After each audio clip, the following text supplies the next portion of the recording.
about this. So fortunately, they haven't been able to move on that as quickly as they wanted to. But then they come up with this idea, let's do the sales tax. We'll increase the sales tax. In the past, we weren't worried about that at all this year, because in the past the sales tax was never increased for a simple reason.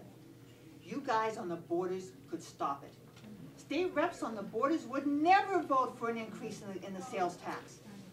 So we didn't worry too much about the sales tax. We figured it's something to get the business community all upset about, so that they'll say, next step, why don't you do the income tax instead? And some of them are starting to say that, because the sales tax did pass with the help of your representative, a Board of Community State Rep, which would never have happened before. And the reason it happens now, they're not afraid of you. They're not afraid of us. They have no respect for us. They think we're fools. And up until now, they've been right. So this is the game. In the end, we will, I don't know about the totals, but we will have a gas tax increase. They are telling the business community we'll all go to fix the roads and bridges. Well, that's what they told us in 1989, 1990 when they passed the last one. They're not going to fix the roads and bridges, because once they fix them, they can no longer use the deteriorating roads and bridges to get another tax increase. So they will raise the gas tax. They will give the money to the general fund, and then they will do the same. Apparently, they're going to do the sales tax increase. They've got the votes in both the House and Senate. Governor's going to veto, I think, and then they have the votes to override at the moment, unless you can put a lot of pressure on your state rep and a couple of other state reps to stop the override of the veto. And then next year, or maybe later this year, they'll do the income tax increase. So you're going to get them all. Because the voters said, hey, I like the income tax. And then, of course, the reforms will not be done, because once you get the tax increase, why do reforms? And since they don't respect us anyhow, they'll do whatever they want. And then I'm not quite sure how we save Massachusetts. I mean, this is a good crowd here. I'm glad to see the Republican Party is alive and well.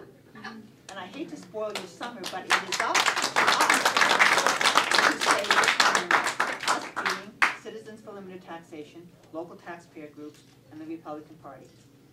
If we don't save the Commonwealth, I don't think anybody else is going to, because well, Deval Patrick was in my town in Marblehead the other night, and he had all the charts and everything showing what the deficit is. And it's huge for this year, and the gas tax isn't going to cover it. Because, first of all, they're exaggerating the numbers, and secondly, people are going to go to New Hampshire and on the internet. So that's not going to help. The only place there's money is the income tax. And next year there's another huge deficit, and the year after that, as far as the eye can see. So they'll keep raising taxes, and the economy will continue to crumble, and in the end, and when people think this is an exaggeration, all you have to do is look at California. California is on the verge of bankruptcy. One town in California has already gone bankrupt. And that was the only way they had to, because they've got Proposition 13, which is like Proposition 2.5, but it's a constitutional amendment. So they can't change it. It has to go back in the ballot to change it. Prop 2.5 could be taken force at any time, but for some reason the legislature still has some respect for Prop 2.5, probably because they don't want property taxes to go up either. So they are leaving Prop 2.5 alone for now, and as long as Citizens for Limited Taxation is around to keep an eye on it, and notice when they have little subtle changes they want to make that would eventually destroy it, we've been able so far to hold on to Prop 2.5. But in California, Prop 13 is a constitutional amendment. No changes can be made. So this little town of Vallejo, just outside of San Francisco, has a limit on how much it can raise.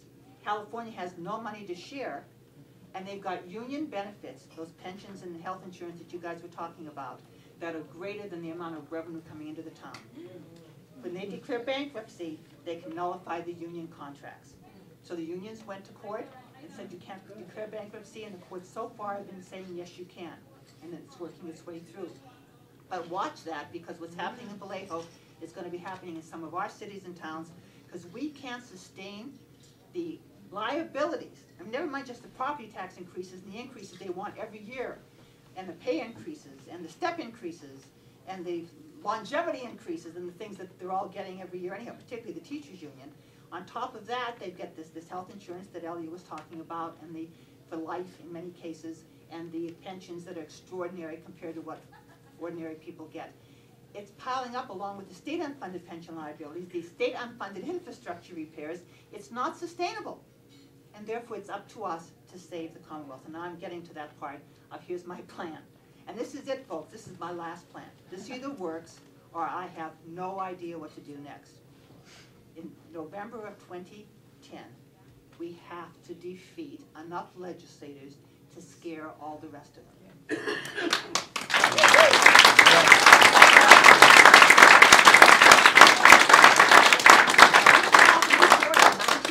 I told you about the Dukakis tax increases, gas sales and income taxes.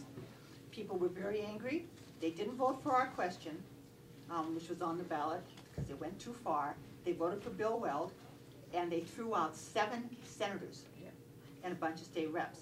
And that shock waves reverberated and are still reverberating in the State House. They know it can happen again. When we did our memo a couple weeks ago on the state sales tax, we didn't try to argue with them or reason or say it's going to hurt the economy or the businesses, because you can't argue with them. You can't use reason. They don't care.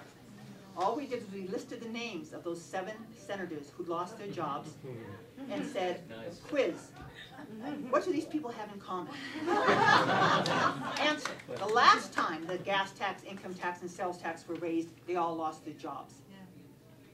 Have a good day.